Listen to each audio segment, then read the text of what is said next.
Welcome back to the show, everybody. This is the Upper Tier Podcast. It is Thursday, which means it's Thursday Tier Talk. Joining me, as always, my partner in crime, the Dazzler. Darren, how are we? I'm just having an argument with the iPad here. Noel. Yeah, not too bad, brother. How are you? Good, yeah, not too bad at all. You're a little bit shaky there, all right. A little bit shaky there, yeah. I was there. I was talking and you were going. I don't have the zoomies. I'm just playing around with the iPad, that's all. Good. Right, well, we've a decent show tonight. We've got to go through a Premier League preview. Obviously, we'll be focusing more on some of the key matches in there as well. We'll do a quick review of the Champions League. We're going to be talking potential managerial appointments. I'm going to be getting your thoughts on the run-in for the three teams in the title race. We're going to be talking about some of the comments from Ole Gunnar Solskjaer. And I'm going to be getting your thoughts. Sky did a poll yesterday, Sky Sports, on the probability of winning the league. And they broke it down by percentages. And I kind of thought Arsenal were hard done by in it, but I'll get your thoughts on it as well later on. So we shall begin with the chat as always. And if you could, of course, subscribe to the channel, hit the bell notification button, drop a like on the video. And don't forget to check out our pro wrestling shows that have been going out this week as well. We've been knocking it out of the park as well. Have you had any hecklers in the crowd this week in the Pro Wrestling Podcast? Just one or two. A couple of people cropped up I wasn't expecting, but they enjoyed it anyway. I like to make my presence felt, you know. You certainly do. At one stage, I thought we were doing a Scottish Cup review or something like that. Henry's in, big up Henry. Where's Jerry? Is Jerry in the comments yet? He'll be in shortly. I'd say he's probably watching the West Ham game. He'll drop by, don't worry. Henry's in. What's the crack, Noel? What a game tonight. He should have had more. Got to be more clinical in front of goal, and our passing at times was woeful. We did. It's a little bit disjointed, and what I would say about that, Henry, is we kind of just had to manage ourselves through this game tonight. Because the big one is on Sunday as well, you know, and that's where the priority has to be. I didn't obviously see any of the game. I was in work, but I did notice there was a lot of chatter and a lot of unhappy Liverpool fans. And I was like, I'm looking at the score going 3-1, 4-1, 5-1. What are you moaning about? We copped up a few really good chances. You could argue that Quavein was man of the match. Yeah, but I mean, you're away from home. You've just given somebody a 5-1 beating. Regardless of what errors you made, it's a good night at the office now. No, it is. It is a good night at the office. But I think if you look at the actual play, because we obviously there was changes made and stuff like that, and then we eventually brought on Dominic, and we also lost Kanate. It looks like to a hamstring, so it looks like he's gone. And Joe Gomez was substituted at half time as well. But I haven't heard what the update is there, whether it was enforced or not. My thinking is it's probably an injury because he wouldn't normally hook Joe at half time. So I don't know. So we could be going into Sunday, no Kanate and no Gomez. So there is a price that you pay, you know. So, but we shall see. But yeah, good result tonight. Looks like the tie is done at this stage. I would imagine. I would say a lot of those young lads are going to be busy next Thursday having a game, aren't they? It's not next Thursday, sure it's not. Is it not? It's the follow. I don't know. I've no idea. Could, well, I'm not too sure because we have used it next week in the FA Cup, don't we? It's Paddy's weekend. Day. Paddy's week. That's next weekend. It's a Sunday now. Yeah. So Thursday we're gonna have a game. Maybe, I'm not too sure, but they don't normally do them week right after each other. Sure, they don't. Sometimes they do. Maybe they are at this stage. I'm not too sure, but I didn't think we'd be playing them again that soon. So, but maybe. Joanne, like and share. Big up, Joanne. Thanks for joining us. Baz is in. Evening, lads. What's the crack? You're back. You're back in action next Thursday at 8:00. Oh, are we back in again? Are we? Okay. Round 2. So that's a nice game to have trap between City and United because you can play Clark, you can play Quanta, you can play Bradley, you can give all these lads game time. Adrian, if you want, depending on the goalkeeper situation, you can rest a lot of guys. Get a lot of guys games to bite downs and stuff. And I mean, it shouldn't really get out of hand at 4-0. No, and I mean, if you have to put a few lads on the bench if needed, you know. So exactly. Yeah, absolutely. Henry's back in, but to be 5-1 away from home is good, though. It is. Absolutely. Klopp says removing Kanate for precaution, I think. I don't know. He walked off all right, but he pulled up very quick. So fingers crossed. Because I do want to go in with a decent side against City, you know what I mean? And You want to really give yourself every chance. You need to be going in with everything you have now. Yeah, absolutely. Everything You that's all right, available to lads? you, you know. Felt like shit since Tuesday, and I will be off school again tomorrow, but I only have a cough now. Good stuff, Jack. Hope you're on the mend. Check. To Check. be honest, this Benfica versus Rangers game has been quality tonight. Don't get I Darren was started. I was on the way home. And I was looking to. I finished work, so by the time I got in the car and I was on the way home, it was pretty close to kick off. And as I was saying to you, I was trying to have a little bet. And as I was betting, goals were coming through, and the first goal to come through was Rangers. And I was like, geez, that's a big goal for Rangers away from home. And as it happened, I backed Di Maria goal or assist in the game, and he got the goal. He made it 1-1, and I thought, right, Benfica will take over now. I think 90 seconds later, Rangers went 2-1 back up. So putting in a huge performance away at Benfica, which isn't an easy place to go, as we've seen in previous years in Champions League and stuff like that. This will be a huge win for Rangers if they can see it out, which is the tough part, you know. Yeah, I think Benfica. I was listening to one Northside. I was listening to. He's an Arsenal fan. Does a channel, but he follows the Portuguese league, and he was saying Benfica are in trouble. They're struggling somewhat. And actually, the fans the other night, I think they got beaten by someone the other night in the league, and the fans were calling for the manager's head, and also there might be a little bit of upheaval there at the moment, as far as I can tell. Right. Didn't check into it now. Jack is in as well. I was really scared before because Alonso was losing and I didn't want his unbeaten run to end, but they drew in the end, thankfully. Yeah, they came back from 2-0 down. They've lost 2 on the bounce, Benfica. Yeah. They got thumped 5-0 by Porto. Yeah. Which wouldn't have gone down well. Mm. And they got knocked out in the semi-final of the Cup by Sporting 2-1. Yeah. There you go. So now there's no trophy on the table in the Portuguese Superliga, and now also they've been taken asunder in the league by Porto. Now listen, they're still a point behind Sporting, so they're not quite out of it. And even though Porto beat them 5-0, they're 6 points ahead of Porto. So they're still in the shake-up if they can shrug off a couple of bad results, you know. Yeah, I just seen some reaction videos and stuff like that there the other day from some fans and stuff like that. And actually, there was a Northside actually showed a video of a kid fan. He was about a 10-year-old, and he was fuming at the result, screaming at the result. He was. So goes to show you the passion down there and the difference.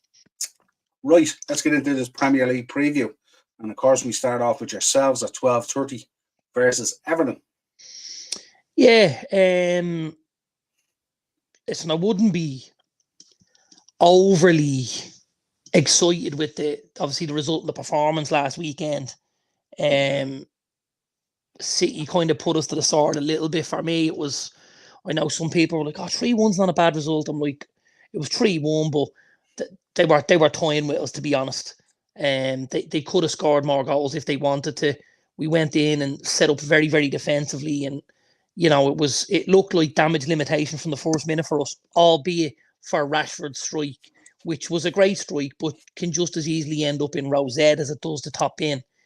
I didn't think the performance was great. Other than maybe at times we looked like the shape was decent, but I thought from a footballing point of view, you know, we didn't create an awful lot, and this week's performance will need to be an awful lot better. Now, the only plus point we have is Everton were absolutely rattled last weekend at home by West Ham. So they're on the back of a hiding at home against a struggling West Ham side. So they're not in great form. They're finding goals really hard to come by, but they're still very combative. They still make it a tough day at the office for you. You know, it's always dirty against them, and their physical team with Tarkovsky and the boy Braithwaite and stuff like that. So I think this again is another one of them games for United that, because of where we are in the season, it's not about performance. It's all about just getting 3 points and moving on. I just grinding it out, and I think it could be one of them. It could be a late show.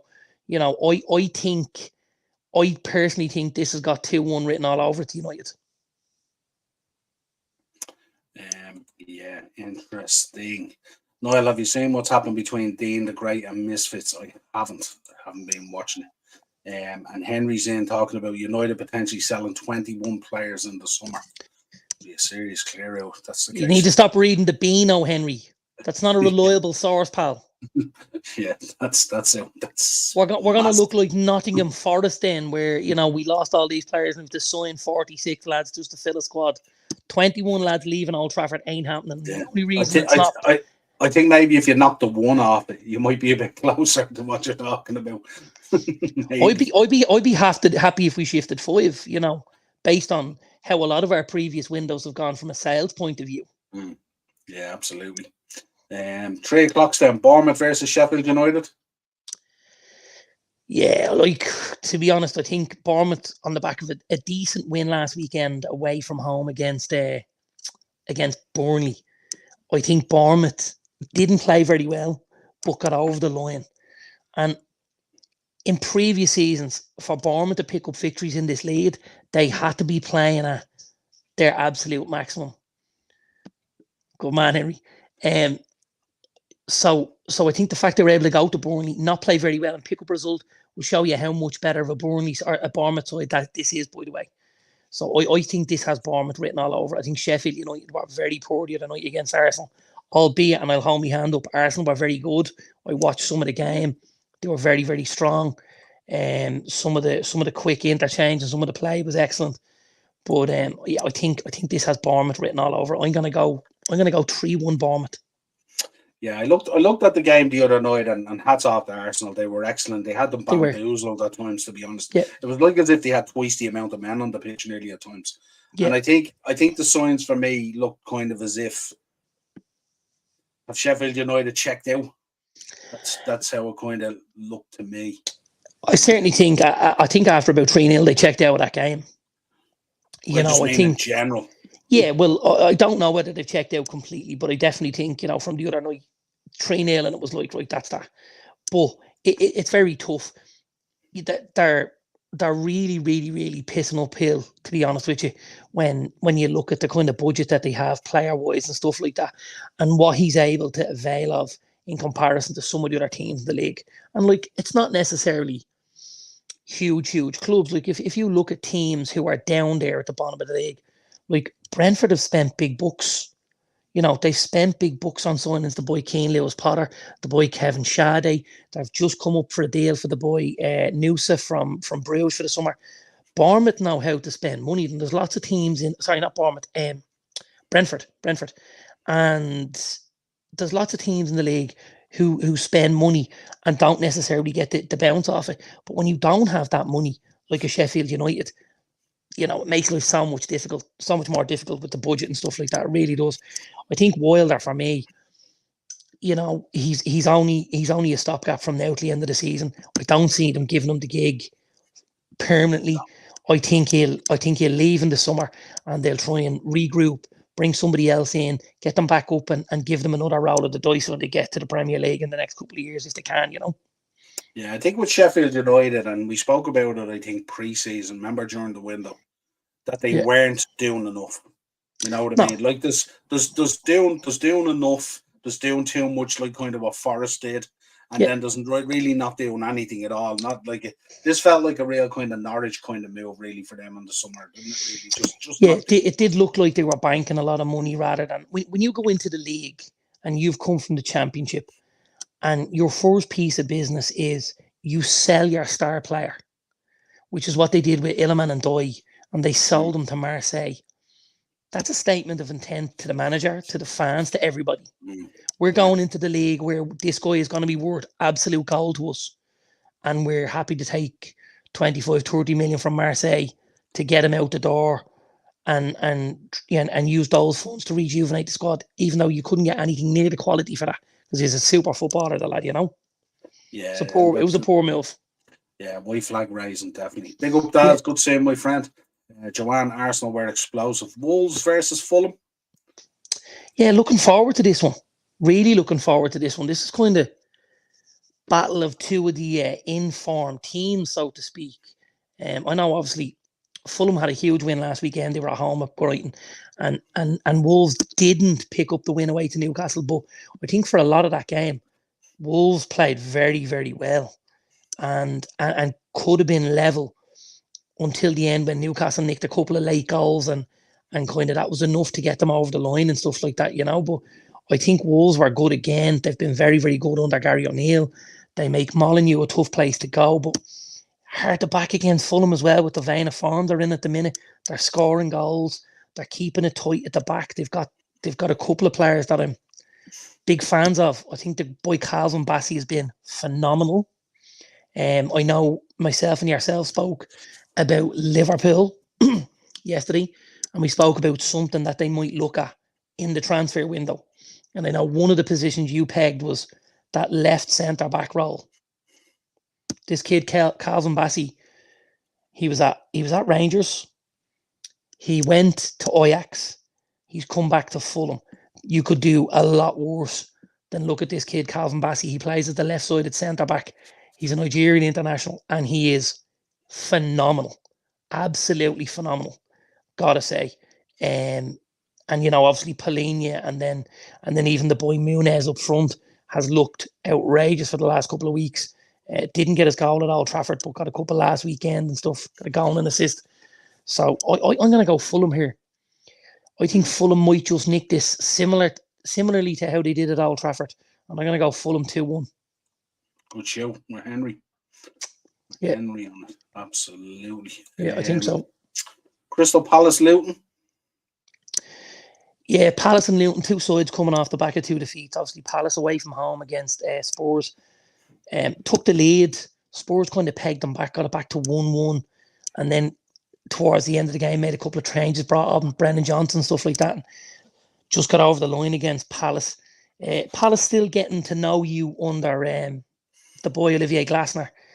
I thought the first game they played very well, managed to pick up a win away from home against Tottenham. It's not an easy place to go, so I certainly wouldn't be judging them on that. I think this is a game we can look at for me, and I would expect to see Palace come and look to dominate this game as the home side.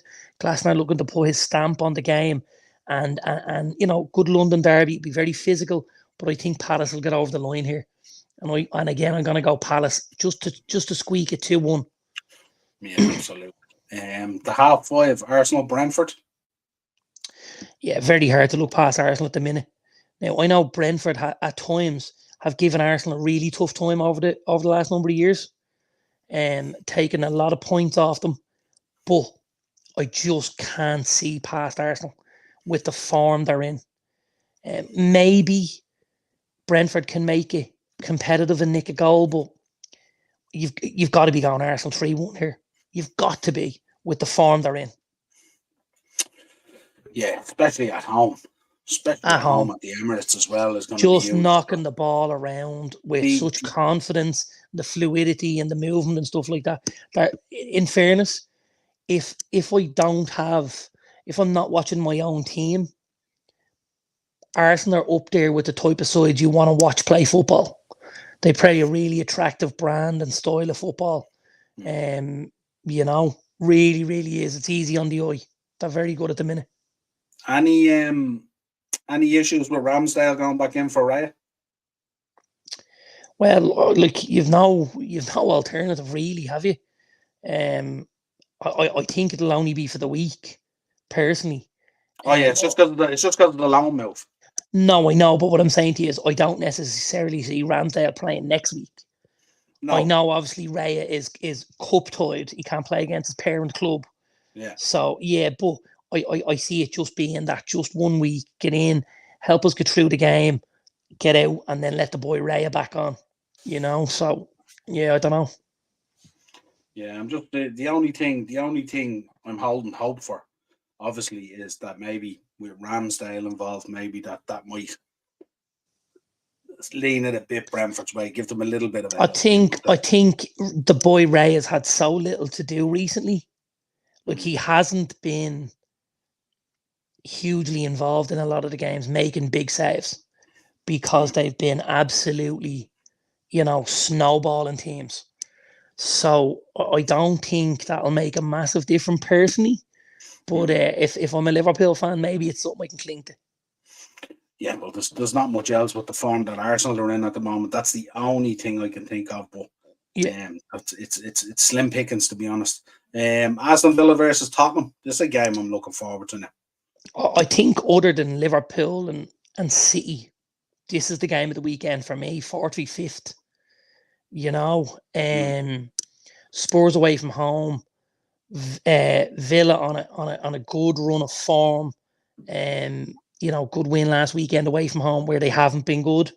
Spurs getting a good win at home again where they have been good. So now we kind of flip flop. Now Villa are back to where they want to be at Villa Park, and Spurs are having to go away and try and pick up the result. I'd be shocked if this isn't some sort of a score draw. I think it's got 1-1, 2-2 written all over it. And that's what I'm going for. I think that it'll be sort of a stalemate. Nobody will want to give away too much ground. Obviously, you know, Spurs will be looking to get closer. Villa will be looking to extend. I think if they get to some sort of a 1-1, 2-2, I think both sides will be relatively happy to not lose ground or for the gap to close, you know. That's interesting you say that now. I was looking at this earlier and I was thinking, this could be a very open game. I was thinking, well, I do think, it, you know? Well, no, I do think there could be goals, but I think there being goals and, you know, it being very, very open are two different things. You got to remember they're two very good attacking sides. So there are goals in them, but I do think that some shout, Joanne, Jesus Christ, you can make big money on that if you wanted. That would be massive. But yeah, I think to be honest, it'll be I think to be honest, 1-1, 2-2, something like that. But with lots of chances, and you know, it'll be busy. It'll be a good game, I think. And are you going with Spurs or Villa? I'm going to score draw. Score draw. Okay. Interesting. Yeah, 1-1, 2-2. Yeah, Brighton free falling, especially after tonight's game, 2-0 Forest. Yeah, that's a beating now. They'll have to recover from that. Roma beating them 4-0. I don't think that's a huge show from Henry, if I'm honest. Like I think that could absolutely be in the realms, because don't forget with what they've played tonight, you know, player wise, there will be changes made this weekend from the starting team tonight. You know, he's obviously gone Lamptey, Van Heck, Dunk, and Julio. He's got to make certainly one, maybe two changes there. You've got Gilmore and Gross. Gross will play. Dinger played the 90 minutes tonight. You've Welbeck and Ciso, and whether or not they played. I think guys that come off the bench tonight, we could see the weekend. So Evan Ferguson, Carlos Baliba, and maybe Purvis Estepina. I think they might start, and Ansu Fati maybe. But I think this could be a huge game for Brighton. They really, really need to stop the rot, so to speak. Yeah. Is Gilmore suspended as well? Gilmore suspended did he get a red? He did. Yeah. He took a straight red. That's right. So Gilmore suspended. So it's not gonna be an easy day at the office for Brighton. And we know Forest were very competitive last weekend against you guys. Very, very competitive. I think I like that, and I said we spoke about it before. We like that front line of Hudson-Odoi, Alanga, Gibbs White, and Awoniyi. I think Awoniyi's kind of still building himself back up after the injury, but I fully expect him to get back on the goal trail soon. And when he does, we know he can be unstoppable. He's a big physical kid. He's a good finisher and stuff. You know? Hudson-Odoi want to make up for last weekend because he was the boy dribbling the ball out of his own box that gave it away, leading to the goal. So yeah, a lot of guys. He's been excellent in recent times, in fairness. Yeah, there's a couple of them, you know, and Gibbs White as well he's a smashing footballer. I think whether Forest go out of the league or don't go out of the league, I think the boy Gibbs White will be in a lot of team shopping lists. You know, there'll be a lot of teams Johnson fails, isn't it? Brennan Johnson fails. Yeah, absolutely. Now here's your thing though. Don't forget, Forest paid big bucks for the boy Gibbs White. Forest paid, am I right in saying about 30 to 35 million for the boy Gibbs White? From Wolves. So I mean, what do you? It's hard to remember what they paid because they brought in so many players. So I think it was about 35 million. So I mean, if they've got 35 million invested in that kid, what are they looking to let him go? It's got to be 50 plus, right?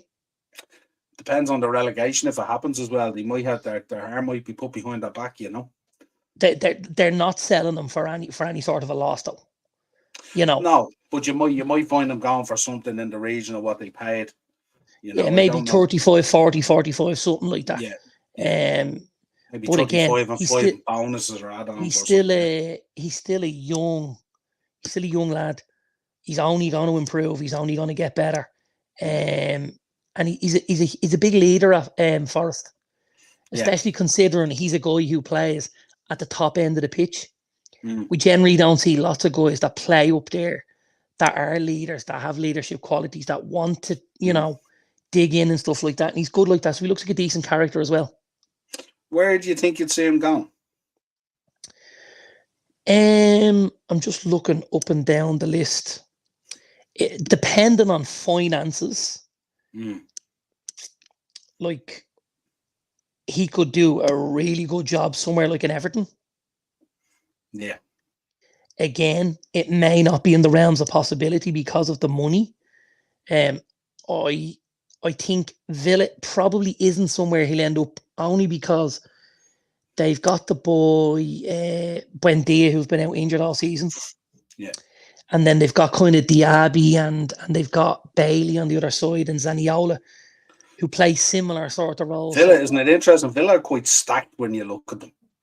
Yeah, they've got a little bit about them. There's a bit there in terms of positions, isn't there? Yeah. You could, if somebody like a Lucas Paqueta was to leave West Ham, you could see maybe the boy Gibbs come in and as his replacement. Yeah. I was reading this morning, actually, it sounds like he might be City bound.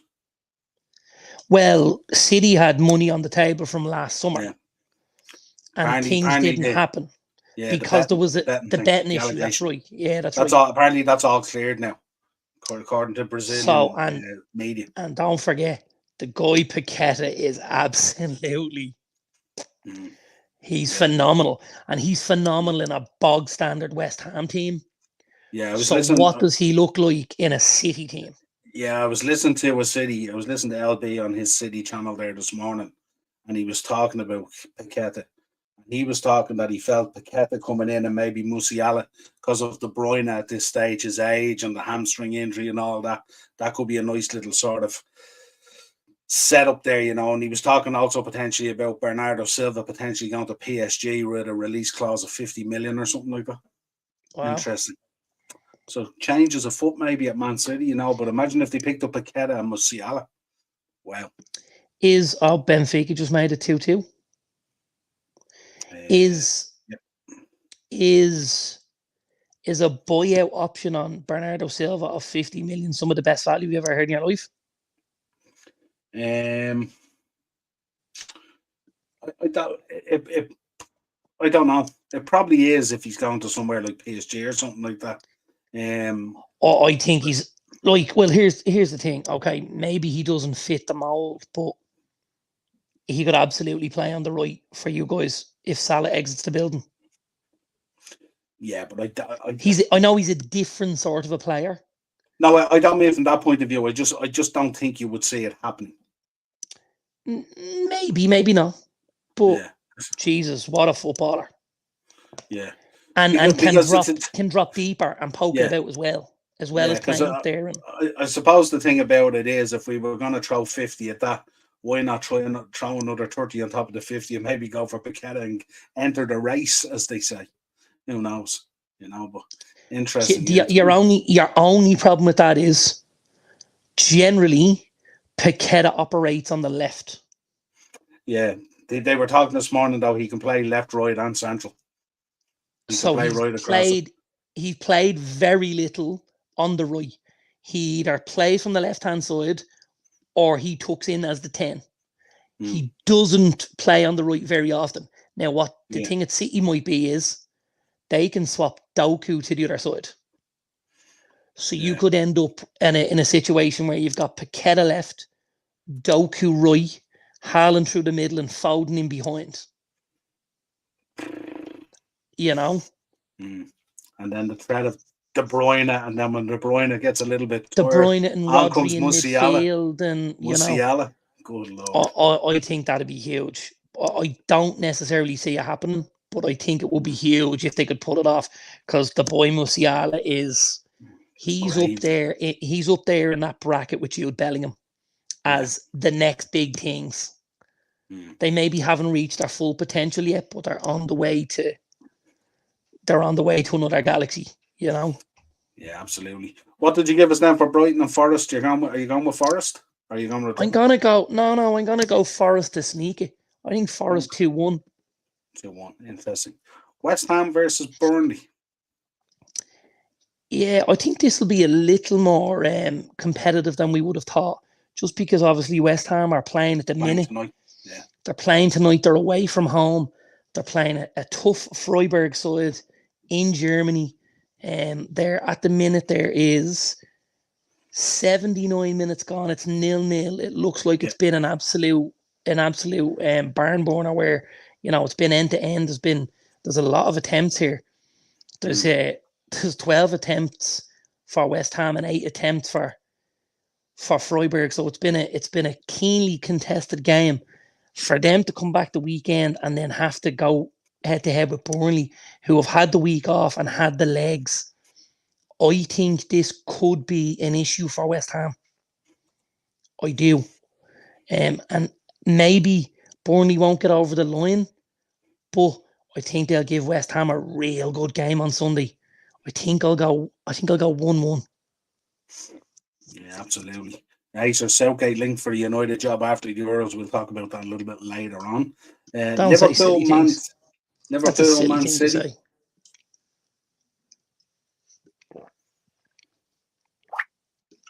Excuse me. Liverpool and Man City. Suppose, would you say Championship 6-pointer? Yeah. I think if we could get over the line here, I think they then have Arsenal next or something, don't they? And if they were to lose that, then they'd be 7 off us with about 8 games to go or whatever it is. See, my fear would be for everybody is that they beat you and then beat Arsenal. Yeah. And if sugar plum fairies, Freiburg just went a goal up, okay. But if that happened, I think it could be a good night for everyone. I think if they beat us, they'll beat Arsenal. I think. And I think if they beat both of you, that's like putting nails in the coffin. Now, the bad news is, I would find it hard to back against City this weekend. Just looking at them last weekend, I thought there was loads left in the tank. You know, they didn't overly exert themselves. They toyed with us. Now, listen, I'm not suggesting they're going to toy with you guys the way they did with us, because you are a completely different animal than us. But I do think they look like they knocked the ball about, and they were starting to get comfortable, and they started to look ominously like the City that they turn into around March, end of February, beginning of March, and they start to go on this run. Yeah, I noticed momentum. I noticed in the derby, your own team United were standing in the tunnel and they were quite to attention and strict and tight. There was a nervousness to them. City walked out of the dressing room and down into the tunnel, and there was a casualness about them, as if they were going out for a pre-season friendly against a German team or something like that. Yeah, absolutely zero respect. Didn't care. They may as well have been playing Sheffield United. They just strolled out onto the pitch. It was mad when I seen that in the tunnel. It's crazy the belief they have. You know what I mean? And now obviously are obviously wounded somewhat as well. And is it though? You know, is it crazy considering what they've achieved over the last number of years? Because it does look to be, as you said, a self-belief and a confidence in our own ability. Well, that also comes from sitting in that dressing room and looking up at all these fucking trophies we've just put in the backpack over the last 4 or 5 years. They have been the best the best football team on the planet for the last 3 to 5 years under Pep. You guys have obviously done phenomenal to even be mentioned in the bracket with them for me, you know, and to hang with them. And especially when we talk about budgets earlier on, and we talk about what they're able to go and spend based on the fact that they're winning competition. So again, the prize money just keeps rolling in. We've got the sponsorship, we've everything going on, everything. So it's tough to stop. It's a juggernaut. And I just think it's just they look like, and it kind of kills me a bit to say it, they look like we did at times under Fergie, when it's like somebody just flicks a switch and it's eyes down, head forward. Yeah, it's that whole experience thing, isn't it? We've been here before and we know what it takes. Yes. Whereas we don't fear anyone in this situation. Yeah. Yeah, no, I get you. But we have said, I mean, the one thing I would say is, and looking at you guys in that match, and we've said it before this season, strangely enough, they can be got at. And they're looking a lot more kind of open in defence than in previous seasons. Well, we didn't get at them. We scored, but as I said to you, like, that's like pulling a number out of the lotto. That just as easily hits a corner flag or ends up in row Z. But for the rest of the game, I mean, Ederson could have set over by the corner flag and we wouldn't have scored, because we never got that high up the pitch to, or created those issues. I know what you mean. I think they've looked a little more fragile at times. I think, for me, the one thing I still find very strange, and we know how good of a side they are, still think it's very strange at times they go in with 4 centre-backs across the back 4. Big up, Static. Thanks for joining us tonight. Hey, Niall and Darren. How are you? I think that's nuts, the way they'll go in with 4 centre-backs. You could have a Kanji and Diaz playing centre-back. You got Stones playing right back again, who's a centre-back. And you got Aki playing left back again, who's a centre-back. And I'm like, the 4 centre-backs in here, and they're just sauntering around the place. It almost looks like they're a little bit, oh yeah, throw whatever you want at us. We'll deal with it. Fuck it, It's very nonchalant at times, It's like as if they're a little bit bored. Almost. Until the point in someone challenges them, and then they challenge them, they go, yeah, well, we can do that too. Boom. And you're like, fucking hell, what can't these guys do? Yeah, like I often think playing against City sometimes, nearly the worst thing you can do is score real early against them. You really need to score maybe late, even, that kind of way. So you don't give them time to find rhythm and then recycle, and you don't give Pep time to figure things out if it's gone a bit astray and all. Whereas if you score that early, I think you score, what was it, Rashford, after 8 minutes?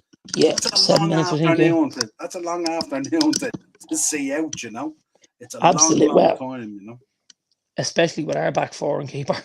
In his defence, he did a decent game at the weekend. I don't think he could have done too much. Onana, he's been pretty solid in the league for us.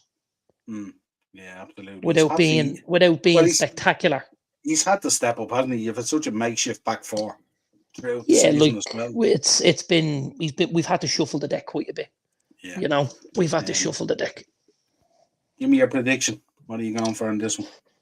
2-1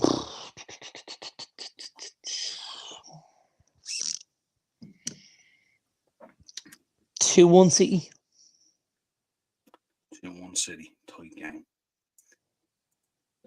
Keith, I said it from the start of the season, I still don't think City won't win the Premier League title this season. You still don't think? Yeah, absolutely. Daz is in. Dazzler, any news on Mount? There seems to be much news around Mount at the moment, is there? No, there doesn't. There really doesn't. Marseille beating Villarreal 4-0 at the moment, yeah. It's crazy. Yeah. And AC Milan have just gone 4-2 up against Slavia Prague. Prague were back in the game as well. They were, considering the man sent off very early. Yeah. The man sent off after 25 minutes, went a goal down, got it to 1-1, went 3-1 down, got it to 3-2, and now look like they have just folded. Static, if you're still in the chat, let us know your predictions for the Arsenal game and the Liverpool Man City game. If you're still in the chat, I'd like to get your ideas on it. Benfica 2-2 with Rangers. Yeah. There we go, yep. And then we finish out Monday night, Chelsea versus Newcastle. Monday night, Chelsea versus Newcastle. Yeah, I suppose this is probably the next big one after Villa Spurs and and Liverpool City, isn't it? It's up there. I think Chelsea really need this win. But at the same time, Eddie Howe and the Newcastle lads won't want to give anything up too much, They need to keep things rolling because, it'll be a difficult summer for Eddie if he can't keep us close to that kind of top 6, 7 teams, 8 teams in the league. I think if they fall off, if you see them maybe fall out of the top 10, Eddie could possibly be in trouble, which again, I don't think he should be. But I think if Newcastle finish outside that top 10, I think he could be in trouble, Yeah. Henry's talking about bananas game matches for the weekend. The two that really come to mind are in European football tonight, really. You're looking at Brighton versus Nottingham Forest and West Ham versus Burnley, potentially. Absolutely. They're the two I'd be looking at. And even Villa Tottenham would be an interesting one with Villa playing tonight as well. They both played away from home. So Brighton, I know Brighton finished earlier, so they will have possibly gotten a flight out of Rome. But if they did get a flight out of Rome, their game finished at what time? Let me just check here. I think it finished around 8 o'clock, yeah? Yeah, just before it. About 7:30, 8:15, yeah. Okay, so finished is 7:30. That's an hour ahead. That's 8:30 over there. Yeah? So it's an hour ahead. You have to fly 3 hours back. You get 1 hour. Best case scenario, they're probably not getting into London till probably 1 o'clock tonight. And then players have to get from the airport back to their houses. You have a warm down tomorrow. Lads are absolutely powerxed. Recovery day. Yeah. And then you do some set pieces on Saturday, and then you're going into a game. Don't fancy for Brighton at all. Yeah. Nottingham Forest been there all weekend with Nuno absolutely putting the whip at them. Really, really for tough. Everton on Saturday. Backlash incoming. Could do. Right. What did you go? Chelsea, Newcastle. What did you think? I'm going to go score draw again. I think I'll go 2-2. I think Eddie will get one more transfer window, but if Newcastle doesn't hit the ground running next season, I think he could get the sack before Christmas. I'd love to see that, Keith. Sorry, and I don't mean see him get the sack. I'd love to see him get another window, and I'd love to see them give him the opportunity to go till, say, to January. Because again, I think with all the injuries they had, and with stretching themselves in Europe, I just think it was too much for them. But I think when they were going week to week, game to game, I think he kept them going really, really well. And I would think he could do something very similar given the opportunity and maybe some more funds to go and add to the squad here and there, Yeah, they probably need to look at some of those players as well, persistent kind of injuries and stuff like that, and do something in the window for that. But well, actually, and this was something I was, not just with Newcastle, this was something I was going to mention for a number of different teams, my own team included. If we look at somebody like a Newcastle, if you want to compete at the top table, and if you just have a peep at what they went out with last weekend, so obviously Dubravka getting goal, there's no huge problem there. You've Trippier, Schär, Botman. Schär's getting on. Schär's got to be 34, 35. Yeah. Got to be. And Botman's form over the last 2 to 3 months has kind of dipped slightly. Well, he'd an injury. He's an injury in the middle of that. So he's coming back from the injury. I know he coughed up 1 or 2, but generally he's been pretty solid for them. They've got the boys, Lewis Hall and Livramento, who for me will step up next season. I think they'll be a right and a left back. I actually think Trippier will slide down the order a little bit. I think you'll see Tino Livramento and Lewis Hall plays the right and left back for Newcastle next season, with Botman +1, Nick Pope in behind. There's talk maybe of them, one of the crown jewels being sold with Guimaraes or with Isaac. But there's just a couple of guys around the squad that I just think, if you're in Newcastle and if you're looking up at what's above you, I'm not sure if they make it into my squad, and like Emil Kraft, right? He's a filler. You can't carry any passengers. Right. Jamal Lascelles, gotta go. Loris Karius, gotta go. Jacob Murphy probably got to go. Like if you take say 4 of those lads out of the squad and you bring in 4 more lads at the next level, all of a sudden you're back in the mix. I think it's important. I don't know whether you heard all of the Ollie interview, but he talked about Cristiano. And, they said, if you could do one thing again, what would you do? And he said, I probably wouldn't bring Cristiano in. That's the change it would make. And I thought that was really honest of him. I certainly didn't think it was something we didn't know, because based on what we've seen, out of possession, we had to play with 10 men. Yeah. You can't do that. And if you start looking at squads across the league, there's lots of teams that have 1 or 2 players that when a certain player is playing, they're playing with 10 men or with 9 men. You can't afford to do that in this league now. It's too competitive, it's too physical, and it's worth too much money to people to be able to drop off like that, Yeah. Who are you picking for the weekend, AJ or Francis Ngannou? I think Fran. I think big Fran. Really? I'm thinking AJ. I think AJ's got the speed advantage. I think from a technical point of view as well. Yeah, he's got quick hands. But what I will tell you is AJ's a bit classy at times, man. Oh yeah. Should we know? Big Fran catches him like. I wouldn't like Big Fran to catch me. I think I prefer a bang of a Mack truck. You'd probably survive more. Yeah. With a bang of a Mack truck, to be honest. Yeah. Have you seen the size of his hands? Unbelievable. Shovels. I was watching a compilation earlier on TikTok of his knockouts in the UFC. Murder row. UFC 299 on Saturday as well. Great weekend of sport coming up. Great weekend of sport. Henry says he got to go. Chill for now. That's absolutely. See you, Henry. Right, give us a rundown on this. What you're feeling on the Champions League at the moment? Where do we stand? Obviously, Bayern, City, Paris Saint-Germain and Real Madrid have all qualified. No kind of shock there, really, was there? It's kind of when we called the 8 we thought would go through, these were the first 4, right? We thought Arsenal would go through with them and Barca would go through with them, which I still think will happen. Yeah. And I think the other 2 are the toss of a coin. Inter obviously a goal up. I got to be honest, Inter playing some good football, man.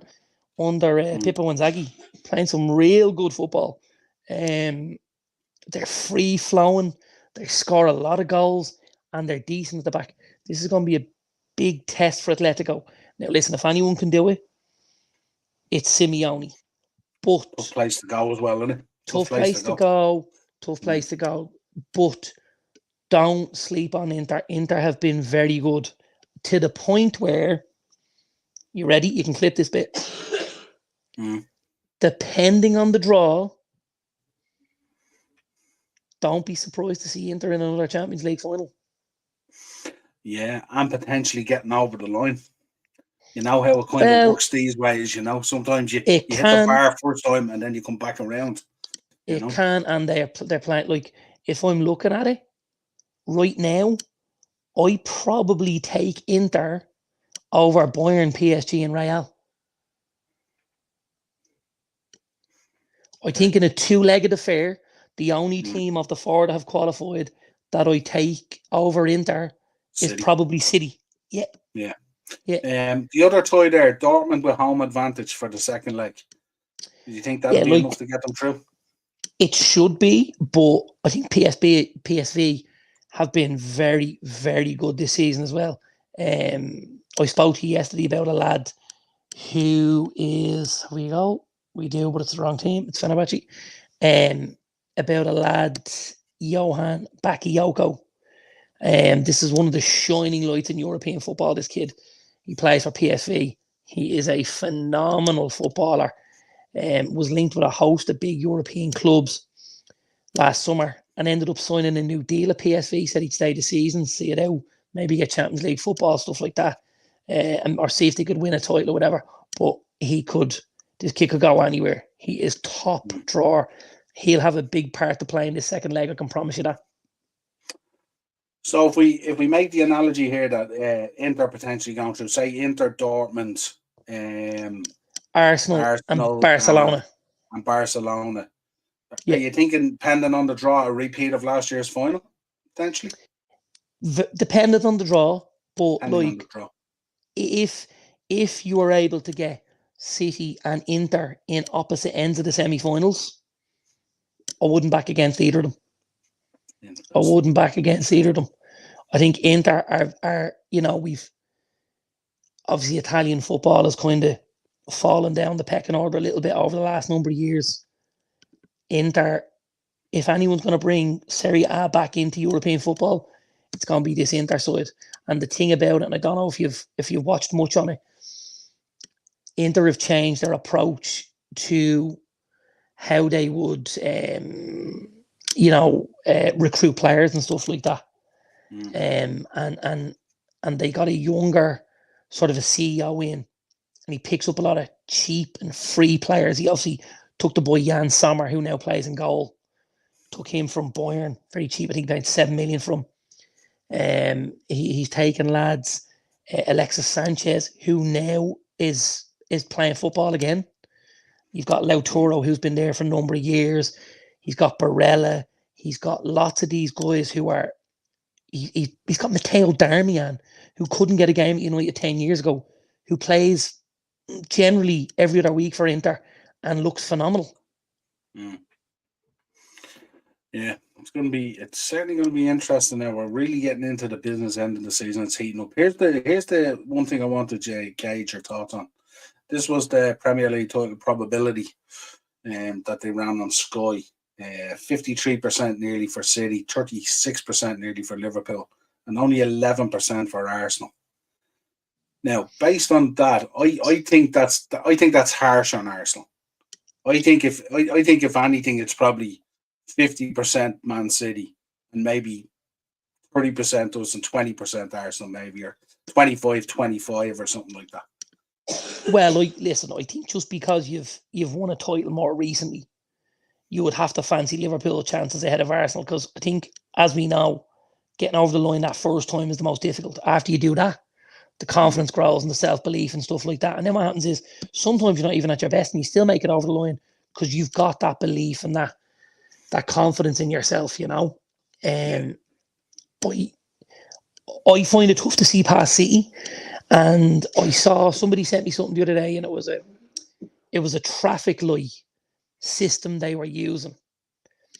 And they were using, a green game is an easy game, a red game is a really tough game, and an amber game is a game that you should be able to get through, but could be a banana skin type thing. Yeah. And I think City had a lot of green games left. City had a really good, I think I looked at City's last 6 fixtures and thought they could take 18 points there. And if they do, here we go. Yeah. So this is, okay, so working backwards. West Ham at home, right? Fulham away, Wolves at home, Forest away, Spurs away, tough enough. Luton at home, Palace away. Like, they're picking up a lot of points here now. Yeah, it's from us. It's the next kind of 6 games that are blocked together. So it's us, Brighton, Arsenal, Villa, Palace, Luton, down as far as Tottenham side. That's a tough run of games. It is, provided everyone steps up. Like, Brighton could be a walkover at this stage. Yeah. And if they beat you guys and then they tumble Brighton, all of a sudden you're on to game 3 and they might not broke sweat. Now, maybe they've a defeat at that stage. Maybe, I don't know. But,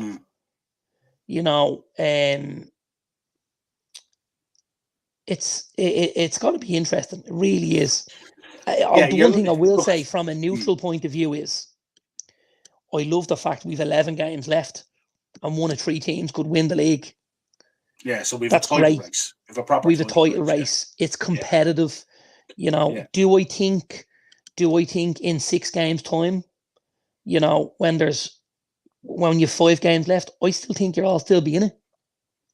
Yeah, I still think with 5 left, you can all still win it. See, I think after the City game for us, and I could be wrong because anything can happen, injury-wise and stuff like that.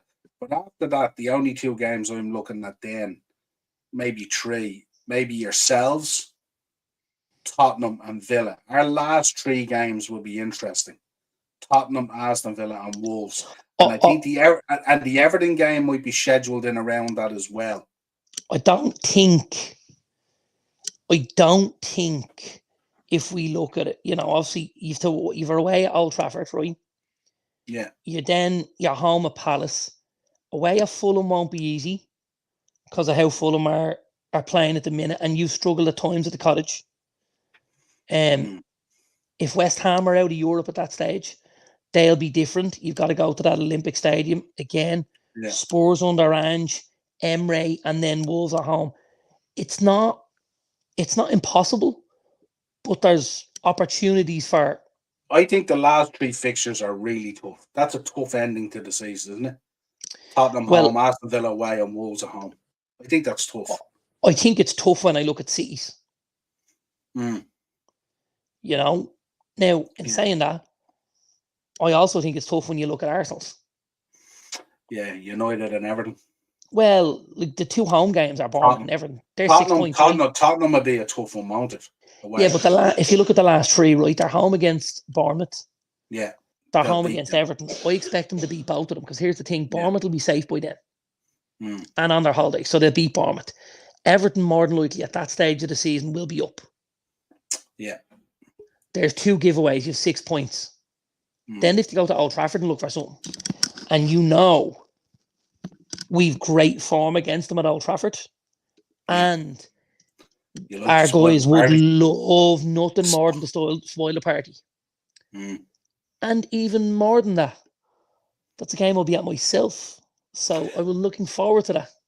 I wonder though, would you like to spoil the party by it going to then Liverpool or City? It's the only thing. Depends where it's going. If you're a United fan here, you probably want Arsenal to win it, do you? If you had a pick of the 3. Because if we win, we equal the 20, would you? I absolutely don't want Arsenal to win it. On the basis of what now? Because if we win it, then we equal the 20, would you? If City win it, they do the 4-piece, and they have a chance of potentially another treble. Okay, so back-to-back trebles. Here's how I would look at this. Yeah. The worst scenario here for me is Liverpool. That's the worst outcome. Okay. As a United fan, that's the worst outcome. 100%. Arsenal is probably the second worst outcome. Really? Absolutely. On the basis of what now? What's in your thinking there? Well, at the minute, they're not a side who have won a title. They're not a side who have that self-belief, have that confidence that they can take that step. So again, for me, and I spoke about this, we've mentioned it recently, I still don't see, and I know Arsenal in a title race, and we're in a relegation fight probably, but I still don't look at Arsenal and fear them. I just don't for whatever reason.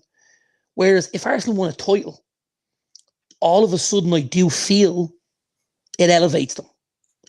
And I don't want to go in next season to be looking at City, Liverpool, Arsenal. It would be easier in my head if I was only looking at Liverpool and City, or with Klopp leaving the building, am I now just looking at City again and thinking I can take out the other 2 depending on how things go with the new manager, and you know what I mean? Yeah. Plus, don't forget, Man City don't have any fucking fans, right? So, like, generally, the only argument I have with a Man City fan is a kid on a Tuesday afternoon who's 9 years of age. I can handle that one. That's not a big one for me. The 4P does nothing for me. People are going to do it eventually. What does it matter who does it? Really? Are they though? Someone's bound to do it eventually. Of course they are.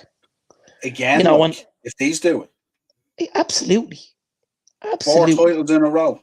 Absolutely. It will happen. I'd be surprised I'd be surprised if City do that this year. And that's my overriding thought. That has to be but here's the thing, like, I don't see City stopping. We could see 6 of these. Oh, yeah. Well, look, if we hadn't won the title that season, look at what they'd be looking at now. Right. So, Yeah. So absolutely. Yeah. And the fact that, you know, we're still whatever 15 ahead of City or 13 or whatever we are of time before I need to worry about it. You know. Absolutely. We'll have a quick chat on the managers, right, and then we'll get into our beat the bookie. Yeah. Yeah. Right. I just took two graphics here, not necessarily bringing in all the contenders, and there might be more out there. Who knows what's going to happen between now and the end of the season? You really don't like us if that's the four you put in our picture. I robbed the graphic. It's not my graphic. The only thing I put in this picture was Ten Hag. You So robbed the graphic. You robbed the graphic from somewhere, and whoever made this graphic was suggesting Southgate, Carrick, Potter, or De Zerbi.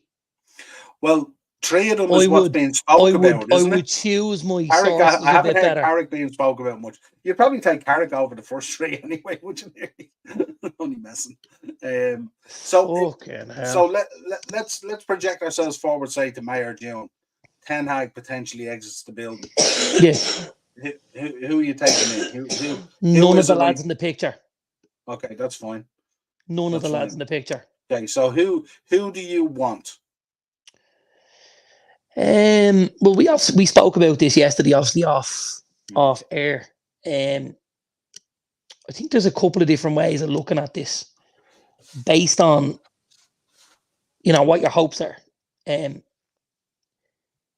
Ineos has come in and Ratcliffe has come in and stuff like that, and we know that the transfer market's going to be huge for United in the next 2 to 3 seasons, and with recruitment and the scout network changing and stuff like that, with Ashworth and Friedman and stuff like that, and Barada. So I expect wholesale changes. Now, if I expect wholesale changes, do I go and change the manager as well? Knowing that if I'm making wholesale changes under a new manager and things aren't working out, I then project heat onto him.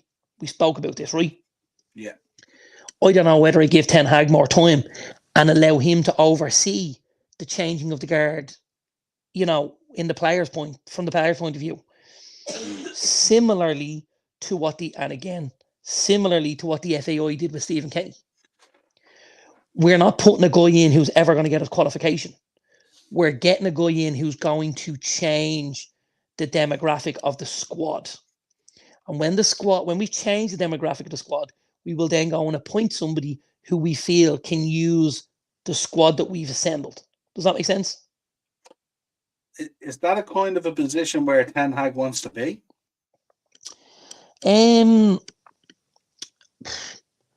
Possibly not, but here's the other thing. Look at it from a Ten Hag point of view. If you're in possession of the gig and all of a sudden things start working because certain players and certain characters leave the building, and certain players that come in with attributes and start using them in a certain manner, all of a sudden this is your gig to lose. And you've got it by default because you're there, because you're in possession of the position, and we don't want to shed light. And we've seen it happen before. And I think I remember back to Ralph Rangnick coming in. And remember, they did it at a certain time because they wanted like his first 2 games to be, you know, Norwich and Burnley or whoever it was. Yeah, so you get that bounce. So you get that bounce and you get that feel-good factor. Yeah. And I think that's something to be thought about. Who do I want? I'm more than happy with Nagelsmann. Nagelsmann would be on my list. I think if we're going down the road of we want to get best in class and we want to build something here, I think I look at Zidane. And then I think for me the standout candidate in the Premier League is Ange Postecoglou.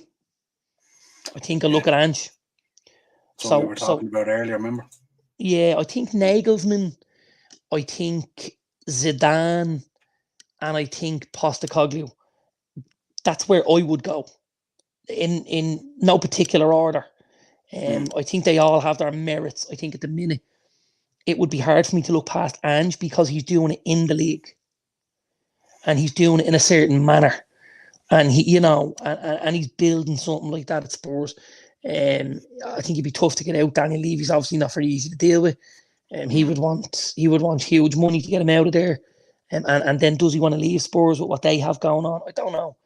But I think then, other than that, Nagelsmann and Zidane, I think Zidane is, and I have to whisper this when I say this, Zidane is a little bit to prove, so to speak. Because absolutely he's done an amazing job at Real. Yeah. And they've won the Champions League and stuff like that. But I think with the squad that Zidane had at Real, myself or yourself win a Champions League, or maybe two, or a third. So, with the riches he had to play with, I think, so maybe he looks at it and he goes, this is a big test for me. This is a big test. Do I go to England and do I roll the dice? Because at the minute, Zidane is the, and you're up against Pep. How mouth-watering would that be? And you're because if you think about Klopp leaving the league, yeah, you need a Zidane or something to come in, don't you, to create that kind of, what would I say, that kind of draw kind of thing, really. You know what I mean? It's just you do, but the only problem with Zidane is Zidane doesn't have the kind of personality of a Klopp. And I know what you're saying. He's the big name, and it puts the two boys. We get Pep versus Zizou. It writes the headlines. Of course it does. Absolutely, it does. But I just think from I think if that's the case, then if we're looking at it from that point of view, then maybe I look at Ange again, because Ange's a character. Ange's a character at Spurs. What kind of a character would Ange be at United, which is a much bigger club than Spurs, Yeah. Yeah, I know Acer said Zidane is a pipe dream and stuff like that and all, but don't sleep. I think people sometimes sleep on the size of the job at United. It's a huge job. It's a massive job. It's one of the biggest jobs in world football. And here's what's going to happen. And we know this from Liverpool, because Liverpool went through this period, right? And we know this. And sometimes you're getting a manager and you're going, this isn't the guy. Then you get the next manager. And as he's coming in the door, you're looking going, not the guy. But then when the guy arrives, like with Klopp, you knew, right? You knew straight away. Yeah. You knew, and it only takes that one appointment and to get the right guy at the right time, and it lights the touch paper, and it's gone. Yeah. Yeah. And that's look at what Arsenal were able to do with Arsene Wenger. Yeah. And that just Chelsea with Jose. Chelsea with Jose, right man, right time, and then boom. But if I look at the graphic, none of those lads are the right man. Any of them would be just so disappointing. Now, not for me as a rival, but I think in terms of the stature of United and the club and everything else. Okay, so we'll go through them very, very quickly, right? Michael Carrick is doing a good job at Middlesbrough in the Championship. You don't go from Middlesbrough to Man United. No. Check, he's gone. Okay, Gareth Southgate has done a decent job at England, but in my humble opinion, with what England have available to them, they should have won a Euros and they should win a World Cup. So really, he's failed as well, if we're looking at it. So that's, again, another check. Yeah, I mentioned him in the conversation. Then we look at Potter, who did a good job at Brighton. Things didn't work at Chelsea, but again, wrong place, wrong time. Nothing was going to work at Chelsea, as is proved now under Poch.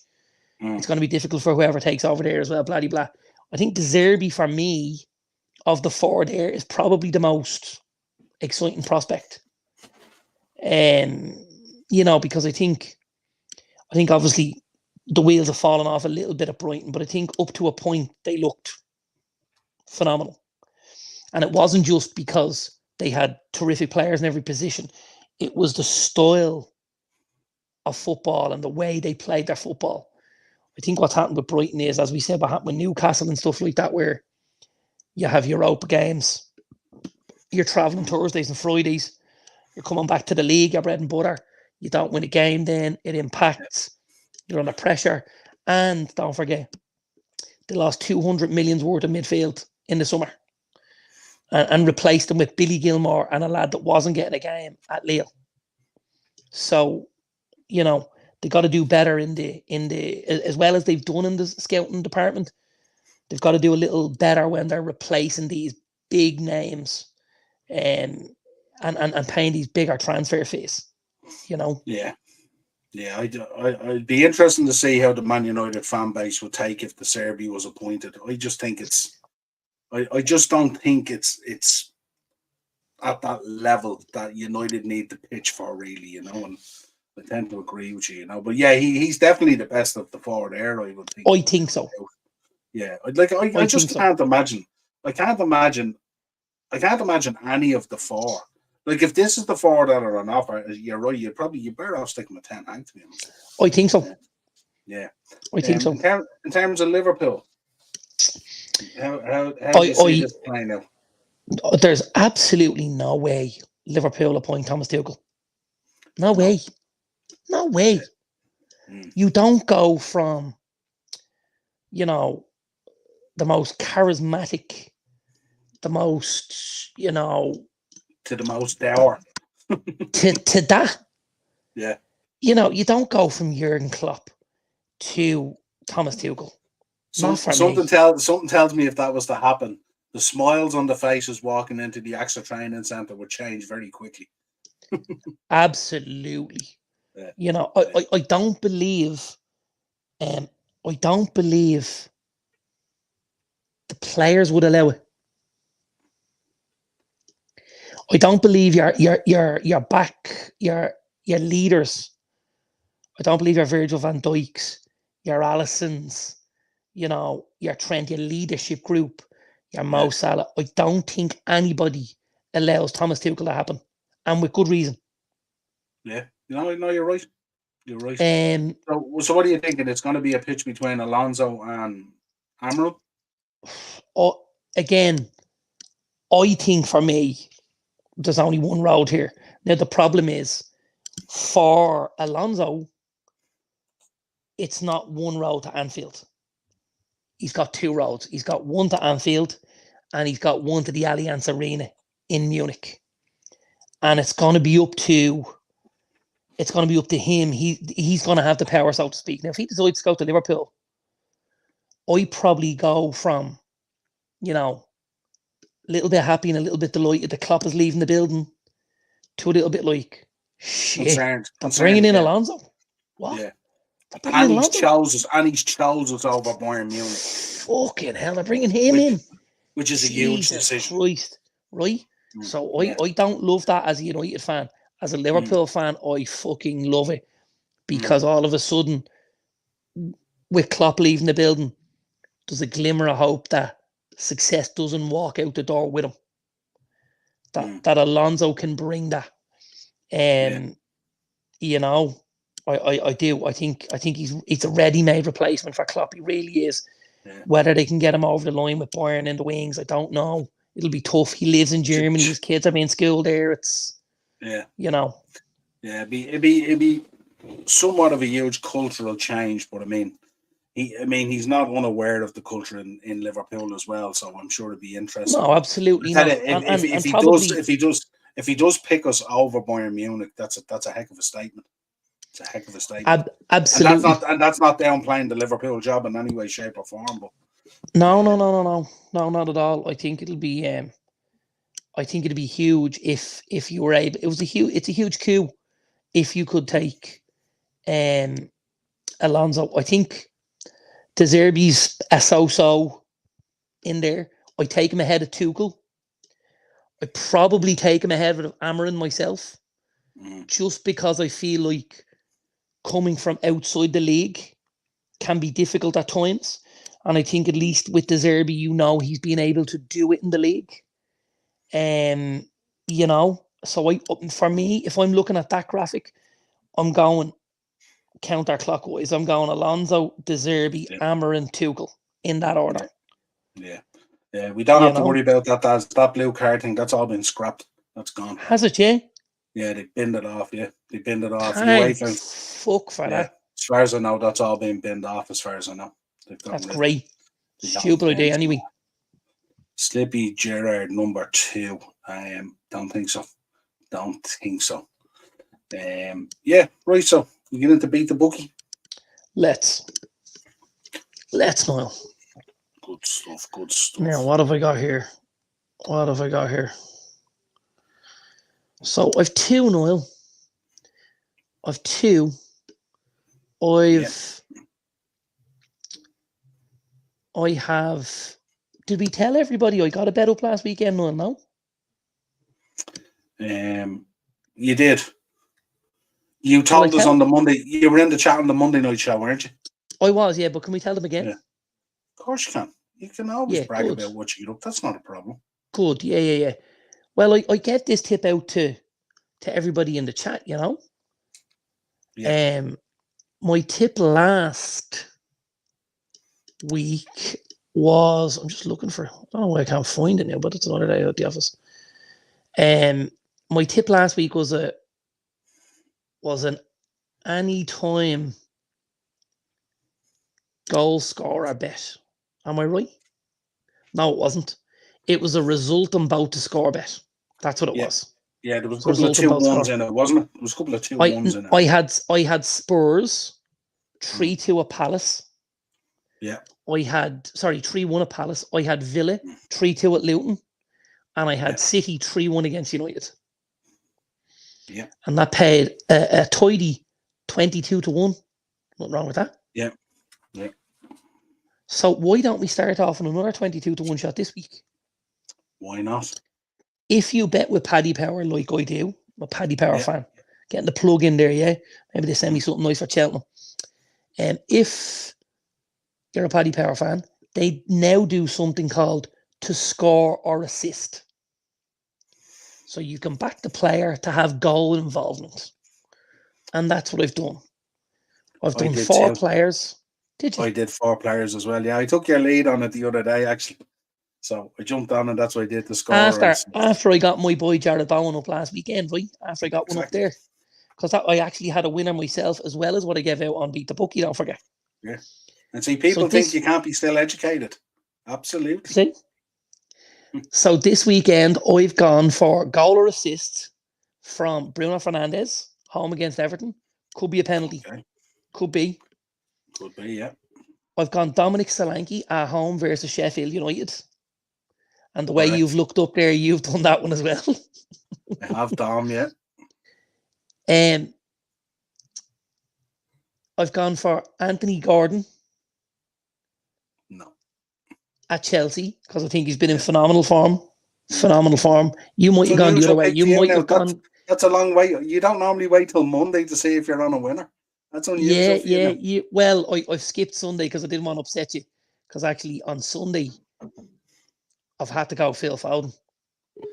I just think he's been phenomenal.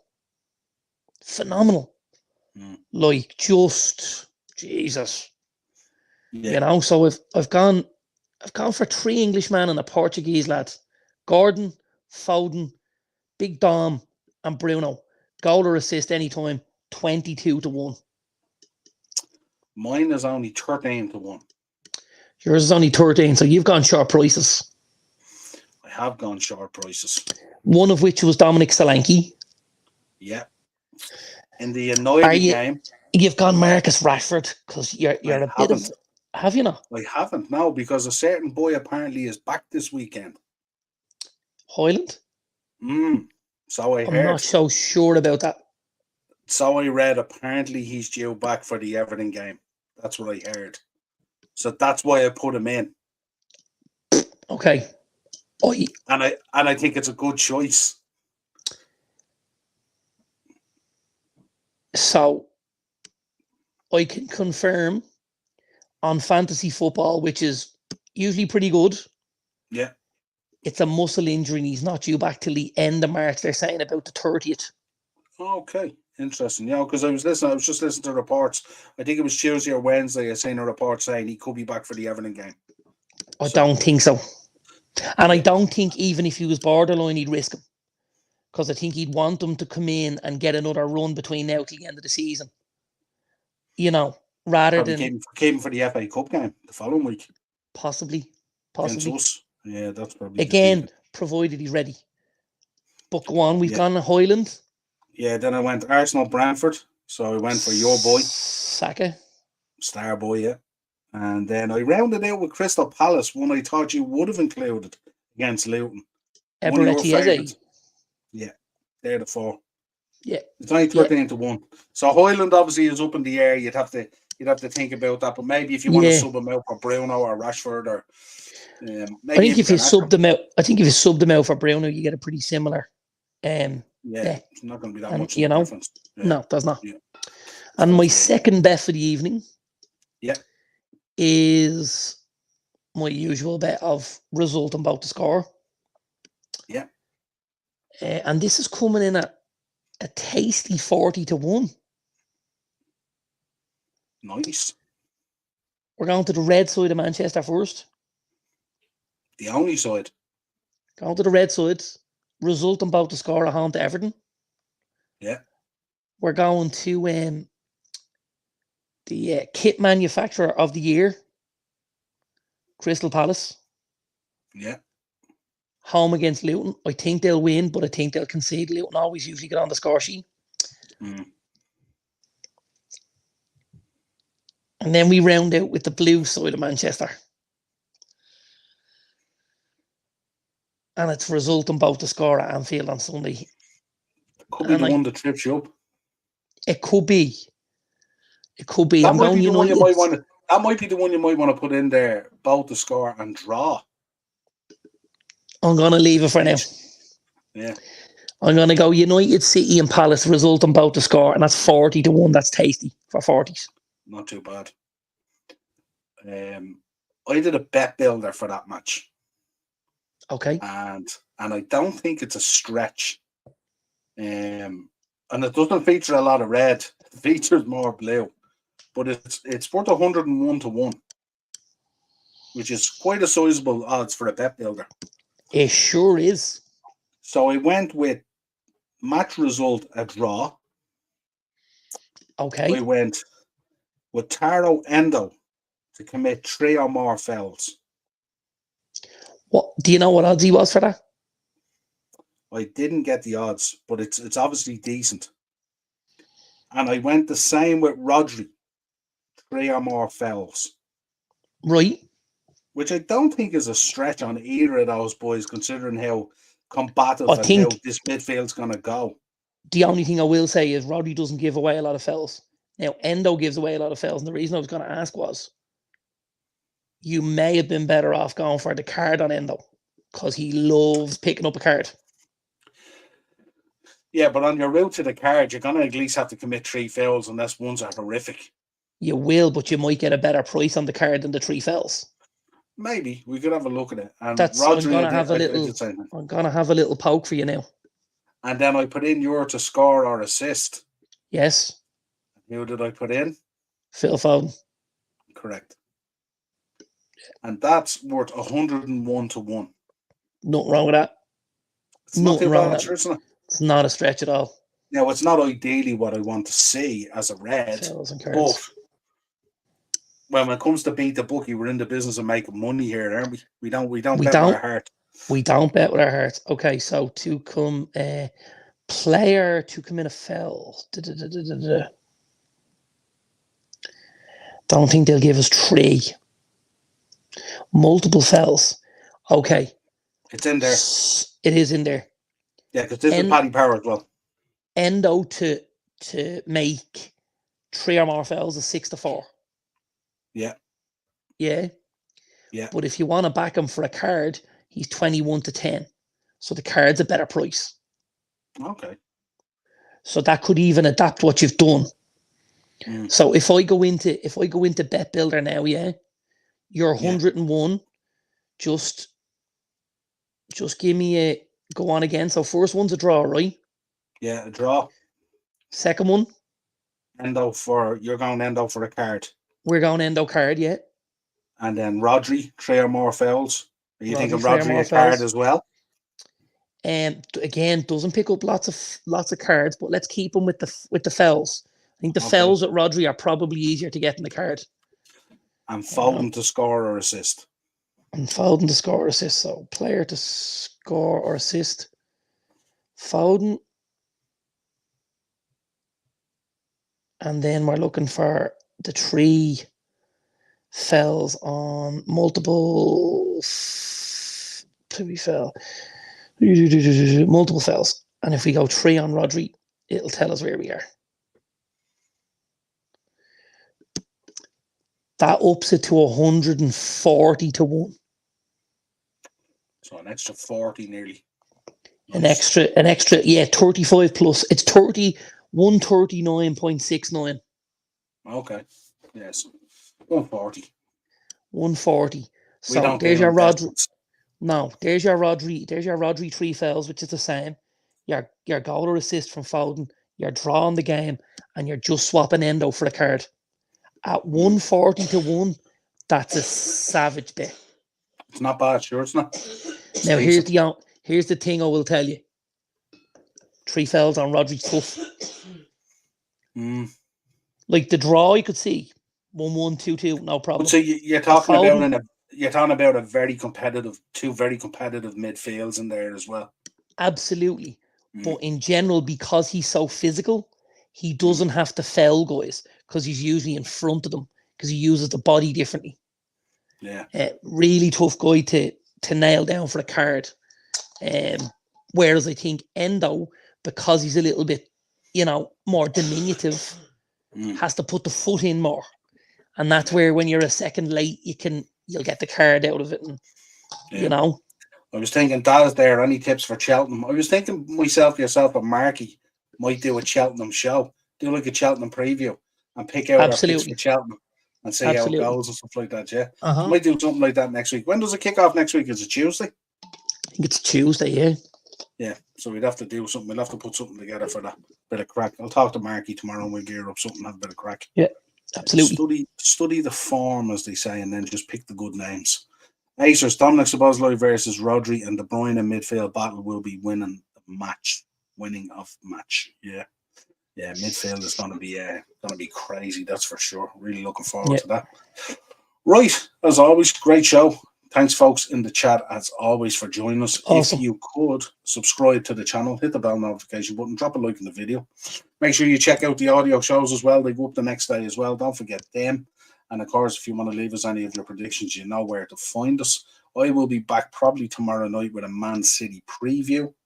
Until then, enjoy the rest of your evening. Up the top of the table, Reds. Hopefully it's the same come Monday. Let's see what happens. Cheers, pal. Thanks, buddy.